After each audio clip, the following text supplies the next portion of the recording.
नमस्कार मित्रांनो, मी आशा माळी स्वशा इन्व्हेस्टमेंट्स 2000 सालापासून मी गुंतवणुकीच्या क्षेत्रात काम करतो.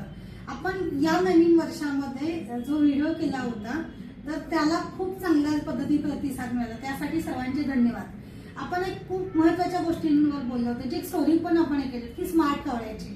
एक्झॅक्टली आता तुम्ही स्मार्ट इन्व्हेस्टर म्हणून जो प्रतिसाद दिलेला आहे त्या अनुषंगाने उद्या अक्षय तृतीया आहे. तर अजून काही उद्याचा विचार करत असाल की गोल्ड घेण्याचा, तर नक्कीच या बाजूने विचार करा की सोनं घ्यायचं आहे ॲज अ स्मार्ट इन्व्हेस्ट म्हणून की दागिना घ्यायचा आहे खर्च करून.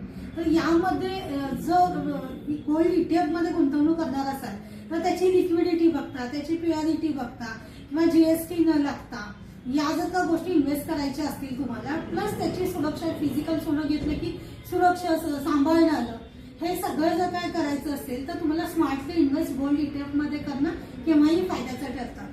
आणि असं सांगितलं जातं की तुमच्या पोर्टफोलिओमध्ये साधारण 5 ते 10% तुमचा सहभाग हा गोल्डचा असायला हवा. याच्यावरचं कारण असं आहे की जेव्हा मार्केट क्रश होतं किंवा येतं तेव्हा गोल्डमध्ये इन्क्रीमेंट दिसते आणि हे जनरल आहे. तुम्ही बघत असाल मार्केट पडलं की गोल्ड वाढलेलं असतं. तर याचा जो फायदा होणं अपेक्षित आहे ती अशा पद्धतीने गुंतवणूक केल्यानंतर. आता अक्षय तृतीयाच्या निमित्ताने तुम्ही जर का विचार करत असाल तर नक्कीच या ऑप्शनला जा. आणि मी असं म्हणेन, अधिक माहिती हवी असेल किंवा डिटेल्स काही जाणून घ्यायचे असतील तर खाली दिलेल्या डिस्क्रिप्शनमध्ये तुम्ही कनेक्ट करू शकता. सो सर्वांना अक्षय तृतीयाच्या खूप खूप शुभेच्छा. हे वर्ष सगळ्यांना सुखदायी, सुखकारक, लाभदायी जावो ही सदिच्छा. धन्यवाद. Mutual fund are subject to market risk.